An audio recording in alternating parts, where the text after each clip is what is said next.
ஒரு ஊரில் தர்மலிங்கம் என்கிற ஒரு பெரிய பணக்காரர் இருந்தார். அவர் ஒரு மிகப்பெரிய கஞ்சன்.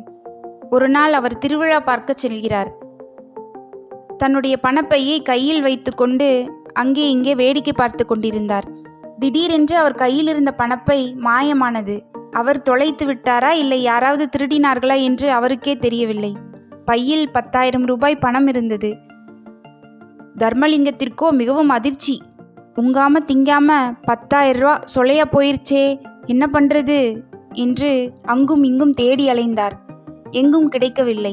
திருவிழா பணியில் ஈடுபட்டிருந்த காவல்துறையினரிடம் முறையிட்டார். தன் பணப்பையை கண்டுபிடித்து தந்தால் பரிசு தருகிறேன் என்று அறிவியுங்கள் என்று கூறினார். அங்கிருந்த மக்களுக்கு அறிவிக்கப்பட்டது. பணப்பையை கண்டுபிடித்து கொடுத்தால் பரிசு தரப்படும் என்று. திருவிழாவை வேடிக்கை பார்க்க வந்த பக்கத்து கிராம மஞ்சம்பட்டியைச் சேர்ந்த சுகுமார் என்பவர் கீழே கிடந்த பணப்பையை எடுத்து கொண்டு வந்து காவல்துறையினரிடம் கொடுத்தார். காவல்துறையினர் அதை வாங்கி பணக்காரரிடம் கொடுத்து, ஐயா, பரிசை கொடுத்து விடுங்கள் என்று காவல்துறையினர் தர்மலிங்கத்திடம் கூறினர். பணக்காரனுக்கு பணம் கிடைத்து விட்டது, இவனுக்கு எதற்காக பரிசு கொடுக்க வேண்டும்? நாம் ஒரு தந்திரம் செய்வோம் என்று யோசித்தான். ஐயா, பையில் 10,000 ரூபாயும் 10 சவரன் நகையும் இருந்தது. பணம் இருக்கிறது, ஆனால் நகையை காணவில்லை. எனக்கு என்னமோ பையை எடுத்து கொண்டு வந்தவரின் மேல் சந்தேகமாக இருக்கிறது. அவரை விசாரியுங்கள் என்றார் பணக்கார தர்மலிங்கம். பையை எடுத்து கொண்டு வந்தவருக்கோ கைகால் நடுக்கமெடுத்து விட்டது. ஐயா, பையில் நகை இல்லை, பணம் மட்டுமே இருந்தது. அதை அப்படியே எடுத்து வந்து உங்களிடம் தந்துவிட்டேன். நான் அதை எடுக்கவில்லை. சொன்னபடி பரிசை தந்து விடுங்கள். நான் எந்த தவறும் செய்யவில்லை என்றான் சுகுமாரன்.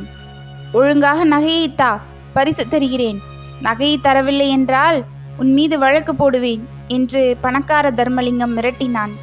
பரிசு கிடைக்கும்னு பார்த்தா நம்ம மேலேயே திருட்டு பழி போடுறாரே, வருத்தப்பட்டான் சுகுமாரன். இருவரும் நீதிபதியிடம் சென்றனர். பணக்கார தர்மலிங்கம், என் பையில் இருந்த பணம் கிடைத்து விட்டது, ஆனால் நகையை காணவில்லை. என் நகை எனக்கு வேண்டும் என்று நீதிபதியிடம் முறையிட்டான். நீதிபதி புத்திசாலி. அவருக்கு யார் பொய் சொல்கிறார்கள், யார் உண்மை சொல்கிறார்கள் என்று தெரிந்துவிட்டது. உன் பையில் 10,000 ரூபாயும் 10 சவரம் நகையும் இருந்தன என்கிறாய். ஆனால் இந்த பையில் பணம் மட்டும்தான் இருக்கிறது, நகை இல்லை. இதனால் இது உன்னுடைய பை கிடையாது, நீ போகலாம் என்றார் நீதிபதி. பணப்பையை எடுத்து கொண்டு வந்தவரிடம் பணப்பை ஒப்படைக்கப்பட்டது. இந்தாருங்கள், இது அவருடைய பை கிடையாது, இதை நீங்களே வைத்துக் கொள்ளுங்கள் என்று நீதிபதி அவரிடம் கொடுத்தார். உள்ளதும் போனதே, பேசாம 10,000 ரூபா பணத்தை வாங்கிட்டு அவருக்கு ஏதாவது பரிசு தொகையை கொடுத்துருக்கலாமோ என்று நொந்து நீதிமன்றத்தை விட்டு வெளியேறினான் பணக்கார தர்மலிங்கம். எல்லாத்துலேயும் நியாயம்னு ஒன்று இருக்குது இல்லையா? நியாயத்தை மீறி நடந்தா கண்டிப்பா இழப்பு வந்தே தீரும். மீண்டும் ஒரு நல்ல கதையுடன் உங்களை சந்திக்கும் வரை உங்களிடமிருந்து விடைபெறுவது உங்கள் நாணல். இது நமது இன்ஸ்வீஸ்ட்.